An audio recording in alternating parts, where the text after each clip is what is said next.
जय सम्बोजी अर्चना बाबा।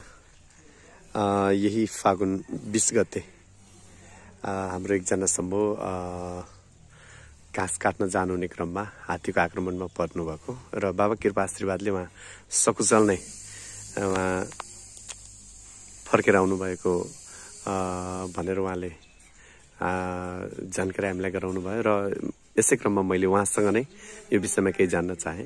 जय सम्बोजी अर्चना बाबा। सम्बो हजुर कुन ठाउँ अरे हजुरको त्यो? मनरी 7 नम्बर। मनरी 7 नम्बर है। हजुर अनि जंगलमा के गर्न जानुभएको थियो? जंगलमा घाँस काट्नु गए। 9:30 बजे घाँस काटेर फर्केर आउँदा लगभग 11:30 पौने 12 त्यस्तै भएको थियो होला। हजुर एक्लै हुनुहुन्थ्यो कि अरू साथीहरू पनि? 8 जना थियौँ। 8 जना मध्येमा हामी 3 जना चाहिँ अगाडि थियौँ, अरू चाहिँ पछाडि नै थियो। अनि फर्केर आउँदा चाहिँ घाँस बोक्दै आउँदाखेरि हामीले हेर्दै आउँदा पनि हात्ती पहिला देखेनौँ। अनि घारी थियो, लामपाटे घारी, अनि के अरे त्यो सिधुरेहरू, त्यस्तो चाहिँ धेरै घारी थियो। अनि घारीमा चाहिँ ऊ चाहिँ लुकेर बसिरहेको रहेछ। अनि हामी एकदम हिँड्दै आउँदाखेरि एकदम जम्का भेट भयो।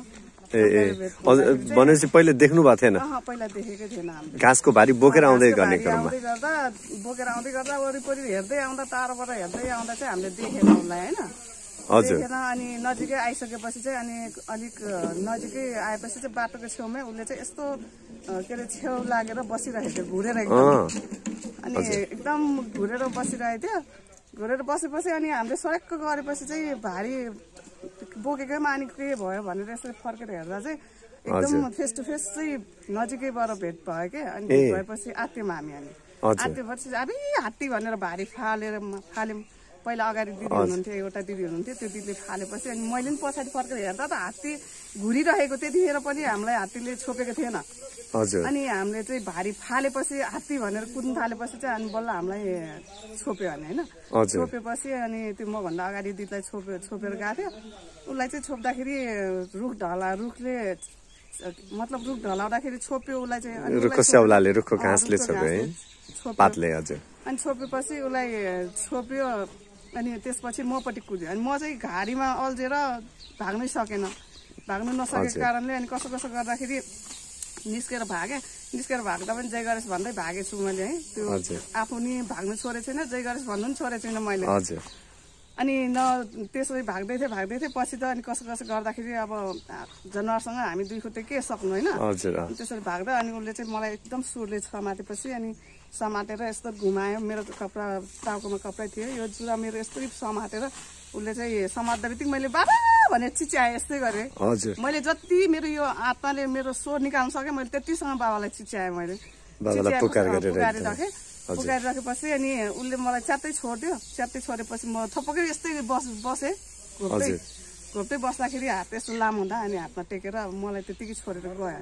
अहिलेसम्म त्यो जङ्गलमा हात्तीले आक्रमण गरेर कोही बचेर फर्केर आएको छैन है। अनि छोड्दा साथ त्यो हात्ती आफै भागेर भाग्यो। त्यो फर्केर आएन। मैले त्यो हात्ती लडिसकेपछि पनि मुन्टो उठाएर हेर्दाखेरि त्यो हात्ती फर्केर आएन, एकदम भागी गयो क्या। तर बाबाको कृपा आशीर्वाद, बाबाको आशीर्वादले म कसरी त्यहाँबाट उठेर आएँ।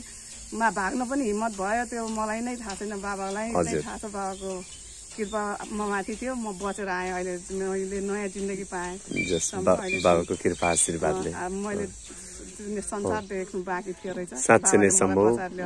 यदि हामीले सच्चा मनदेखि भगवान अर्चना बाबाको भक्तिमा आफूलाई सामेल गरायौँ भने या भक्ति गर्यौँ भने फल पाइन्छ। हो, बाबाले ठुलो सङ्कटबाट पनि हामीलाई बचाउनुहुन्छ भन्ने कुराको यो प्रमाण हो होइन। हजुर। र अनिसम्म हजुरको मन एकदम डराउँथ्यो है, त्यहाँदेखिबाट मन आत्तिन्थ्यो। यताबाट आउँछ कि उताबाट आउँछ कि। हिजो गाउँमा नि हात्ती छिरेर आए। हजुर। सबैजना मुनि उभिएर बसे। म चाहिँ त्यो मेरो घरको बाजुमा घर छ ठुलो, म चाहिँ त्यो छतमा गएँ क्या। अरूले सबै बाटोमा उभिएर हेरेँ, मलाई चाहिँ छोपेरै मलाई हावा छोडेछ बा फेरि मलाई नै पो आउने हो कि आक्रमण गर्नु भनेर डरले म चाहिँ छतमा गएर हेरेँ।